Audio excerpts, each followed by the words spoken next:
তো আমি মুয়াজ্জিনের মুখ দিয়ে বাড়াইছে, কিন্তু ডাকটা মূলত কার? বলেন না, ডাকটা কার? আল্লাহ। বলেন না, ডাকটা কার? আল্লাহ। আল্লাহ ডাকছেন, যখন আল্লাহ ডাকছেন, আল্লাহ তাআলা হলেন উত্তম মেজবান। আল্লাহ তাআলা যখন বলেন, বান্দা আমার ডাকে তুই আসছিস, তোর জিন্দেগি সকল গুনাহ আমি ক্ষমা করে দিলাম। সুবহানাল্লাহ। জিন্দেগির সকল গুনাহ আল্লাহ পাক রব্বুল আলামিন তখন তার মাফ করে দিবে। এই জন্য হাইয়া আলাস সালাহ আর হাইয়া আলাল ফালাহ জবাবে এইটা নামিলা বলতে হয় লা হাওলা ওয়ালা কুওয়াতা ইল্লা বিল্লাহ, যাতে করে আল্লাহর ইবাদতের দিকে আসার জন্য শয়তান কোনো ওয়াসওয়াসা না দিতে পারে। সুবহানাল্লাহ। তো বলতেছিলাম আযানের জবাব হলো দুই প্রকার। এক নম্বর হলো আল ইজাবাতু বিল কাউল, যেটা মুখ দ্বারা জবান দ্বারা মুয়াজ্জিনের আযান শোনার সাথে সাথে বলতে হয়। আর আরেকটা জবাব আছে, এই জবাবকে বলা হয় আল ইজাবাতু বিল ফি'ল। আল ইজাবাতু বিল ফি'ল কারে কয়?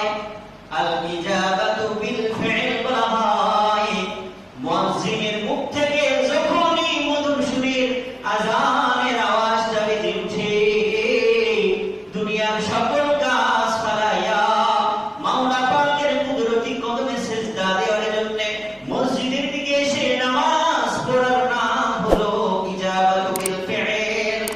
বর্তমানে দুঃখের বিষয় হলো সত্য কথা, আযানের যে এই দুইটা জবাব, আল ইজাবাতু বিল কওল, আল ইজাবাতু বিল ফি'ল, কথার মাধ্যমে উত্তর দেওয়া, আমলের মাধ্যমে উত্তর দেওয়া, এই দুই আমলটাই আমাদের ভিতরে থেকে নাই হয়ে গেছে।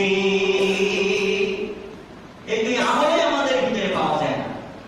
আমরা হাত উঠে বলতে পারবো না যে আজকে যখন মুয়াজ্জিন সাহেব আযান দিয়েছেন জুমার নামাজের জন্য, আমরা মসজিদে আসছি অনেকে, এটা তো আল ইজাবাতু বিল ফি'ল। আর আরেকটা যে জবাব আছে আল ইজাবাতু বিল কাউল, জবানের মাধ্যমে জবাব দেওয়া, আযানের বাক্য বলে বলে জবাব দেওয়া। আমরা কেউ দিলে হাত দিয়ে বলতে পারবো না, অথবা বলতে পারবো কিন্তু খুব অল্প সংখ্যক লোক যে আমরা আযানের জবাব দিয়েছি। আজকে জুমার দিন, এই জন্য হয়তো আল ইজাবাতু বিল ফি'ল অর্থাৎ কাজের মাধ্যমে জবাব দেওয়া। কাজের মাধ্যমে জবাব দেওয়ার অর্থ কি? নিজে নামাজে উপস্থিত হওয়া। আজকে জুমার দিন, এই উদ্দেশ্যে হয়তো আমরা আল ইজাবাতু ফি'ল কাজের মাধ্যমে জবাব দেওয়া অর্থাৎ নামাজে উপস্থিত হয়ে জবাব দেওয়ার সংখ্যাটা একটু বেশি দেখা যাচ্ছে। কিন্তু জুমার নামাজ শেষ, আসরের আযান হবে, আসরের সময় মসজিদে দেখা যাবে আল ইজাবাতু বিল কাউল, জবানের মাধ্যমে জবাব দেওয়া অর্থাৎ আযান যে শব্দগুলো বলেছে ওই শব্দ বলে বলে জবাব দেওয়া, এটা তো আমাদের ভিতরে নাই। আল ইজাবাতু বিল কাউল, মসজিদে উপস্থিত হয়ে নামাজ পড়ে জবাব দেওয়া, এইটাও আমাদের ভিতরে নেই, ঠিক না? তো দেখেন, ইব্রাহিম আলাইহিস সালামের আযানের জবাব যারা দিয়েছে তারা একমাত্র বাইতুল্লাহ হজ করতে পারতেছে, কিন্তু মুহাম্মদ আরবি সাল্লাল্লাহু আলাইহি ওয়াসাল্লামের শরীয়তে বৈধ করা যে আযান, এই আযানের জবাব দেওয়ার ক্ষেত্রে আমাদের কত অলসতা। আমরা খেয়াল করি না যে এটা আল্লাহ পাক রব্বুল আলামিনের পক্ষ থেকে আমাদেরকে সতর্ক করে দেওয়া হয় আযানের মাধ্যমে। আল্লাহ পাক রব্বুল আলামিন জানেন যে আমার বান্দারা দুনিয়া নিয়ে ব্যস্ত হয়ে পড়বে, কারণ তাদের তো সন্তানাদি আছে, তাদের তো লেখাপড়া দিতে হবে, তাদের তো ভরণ পোষণ দিতে হবে, পোশাকাদি দিতে হবে, খাবার দাবার দিতে হবে, কাজ করতে হবে। কাজ করতে করতে নামাজের অর্থ তারা ভুলে যেতে পারে। এক কাজ করি, সেটা কি তারা ভুলে গেলেও যাতে অন্তত তাদের আমার ইবাদতের কথা স্মরণ হয়, এই জন্য আযান শরীয়তে মাশরুউ করে দিই, বৈধ করে দিই। আল্লাহ পাক রব্বুল আলামিন আযানের হুকুমটা রেখেছেন এই জন্য, যাতে করে বান্দারা যখন দুনিয়ার কাজে ব্যস্ত হয়ে আল্লাহর কথা ভুলে যাবে, দুনিয়ার ভিতরে 5 বার আযানের মাধ্যমে যেন বান্দারা সতর্ক হয়, আযান শোনার সাথে সাথে যেন তারা মসজিদে আসতে পারে, আমার ইবাদত করতে পারে। কিন্তু আমাদের হালত কি? আল্লাহ পাক রব্বুল আলামিন আমাদেরকে মহব্বত করে আমাদের কল্যাণের জন্য দিনে 5 বার আযানের ব্যবস্থা করেছেন, কিন্তু আমরা বান্দারা মাওলা পাককে রাজি করার জন্য দিনে 5 কিন্তু এইভাবে যদি আমরা আমাদের জীবন চালাই, এইভাবে যদি আমরা দুনিয়ায় থাকি, তাহলে আল্লাহ রাব্বুল আলামিন দুনিয়ার যে নিজাম, দুনিয়া যে সুজলা সুফলা এবং শান্তির একটা জায়গা, এটাকে আল্লাহ রাব্বুল আলামিন নষ্ট করে দিবেন। এটাকে আল্লাহ রাব্বুল আলামিন ঠিক রাখবেন না। আল্লাহ তাআলা নিজেই বলেছেন, যাহারাল ফাসাদু ফিল বাররি ওয়াল বাহরি বিমা কাসাবাত আইদিন নাস। জলে ও স্থলে যত বিপর্যয় দেখা যায়, এটা হলো মানুষের হাতের কামাই। মানুষের হাতের কামাই মানে কি? মানুষ কি পারকারিতে কাজ করে এটা নিয়ে আসে? না, বরং মানুষ এই যে আল্লাহ পাক রব্বুল আলামিন দিনে 5 বার ডেকে ডেকে যে বান্দাদেরকে বলতেছে, বান্দা দুনিয়ার ভিতরে এত ঢুকিস না, আয় আমার দিকে আয়, 15টা মিনিট আমার জন্য দিয়ে যা। সারাটা দিন তো তোর জন্যই রেখে দিয়েছি, সারাটা রাত তো তোর জন্যই রেখে দিয়েছি। রাতে বিশ্রাম নিবি, দিনে রুজি তলব করবি, রিজিক তালাশ করবি।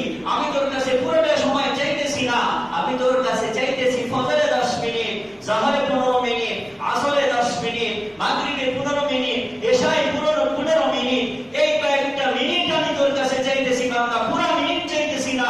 এই মিনিটগুলো, এই সময়গুলো আমার দে, আমি তোর সময়ের ভিতরে বরকত দান করব, তোর রুজির ভিতরে বরকত দান করব, তোর সব কিছুর ভিতরে বরকত দান করব, আমাদের ভিতরে বরকত দান করব।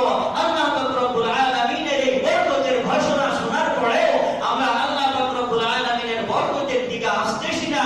আল্লাহ পাক রব্বুল আলামিন যখন একটা পুরস্কারের ঘোষণা আমাদের মধ্যে করেছেন, ও ভাই একটু খেয়াল করে বুঝেন, সে আমাদের সরকার, বর্তমান সরকার যদি আমার জন্য কোনো পুরস্কারের ঘোষণা করে এবং ওই পুরস্কারটা দেওয়ার বন্দোবস্ত করে মজলিসের ভিতরে একটা স্টেজে আমাকে এনে সবার মধ্যে ওই পুরস্কার দিবে, এরকম বন্দোবস্ত যদি আমাদের সরকার আমার জন্য করে, কিন্তু আমি ঠেকামি কইরা তেরামি কইরা ওই পুরস্কারটা নিতে গেলাম না, এটা আমাদের সরকার জনসাধারণের মধ্যে যেরকম লজ্জিত হয়, যেরকম অপমানিত হয়, যে সরকারের দান, সরকারের গিফট, সরকারের পুরস্কারটি ফিরে দিলি কেমনে? আর সরকার নিজেকে ছোট মনে করে, আমি সরকার হয়ে তাকে পুরস্কার দিতে চাইলাম, স্টেজে ডাকলাম, তার সম্মানে মানুষদেরকে আনলাম, সবার সামনে তাকে পুরস্কার দিতে চাইলাম, তাকে সম্মানিত করতে চাইলাম, কিন্তু সে আসলো না, পুরস্কার নিল না, সম্মান নিজে হলো না, বরং আমাকে আরো বেইজ্জতি করলো। আল্লাহ পাক রব্বুল আলামিনের চাইতে বড় ক্ষমতাশীল আর কেউ নাই, আল্লাহ পাক রব্বুল আলামিনের চাইতে বড় দাতার কেউ নাই। যারা নামাজি, আল্লাহ পাক রব্বুল আলামিন তো তাদেরকে 5টি পুরস্কার দান করবেন। মানুষের মধ্যে যখন কিয়ামত কায়েম হয়ে যাবে, সমস্ত মানুষের মধ্যে আল্লাহ পাক রব্বুল আলামিন নামাজীদেরকে পুরস্কার দান করবে। কিন্তু যে সকল বান্দা নিজের থেকে এই পুরস্কারটা নিতে চায় না, অর্থাৎ নামাজে ডাকা হয়, আল্লাহ পাক রব্বুল আলামিন পুরস্কার দেওয়ার জন্য ডাকে, কিন্তু ডাকে সাড়া দেয় না, আল্লাহ পাক রব্বুল আলামিন তাদের উপরে রাজি থাকতে পারে না, তাদের উপরে বেজার হয়ে যায়। তাদেরকে বোঝানোর জন্য আল্লাহ পাক রব্বুল আলামিন ছোট ছোট আযাব দেয়। এই বান্দা, আমি তোকে পুরস্কার দিতে চাই, তুই দিচ্ছিস না কেন? তোর না নেওয়াটা কিন্তু আমার শানের খেলাফ, আমার মর্যাদায় লাগে। শয়তান এটা থেকে হাসাহাসি করে, ফেরেশতারা এটা থেকে হাসাহাসি করে। আল্লাহ পাক রব্বুল আলামিনের বান্দারা কি খুব আল্লাহর ইবাদত করবে? আল্লাহ তাআলা বলেছিল, ইবাদত করতেছে না, আমার মর্যাদায় লাগে, তুই আমার মর্যাদায় আঘাত দিয়ে শান্তি পাবি, আমি তোকে শান্তিতে থাকতে দেব না, দিলাম তোদের আবহাওয়াটা পরিবর্তন করে। ঠিক কিনা?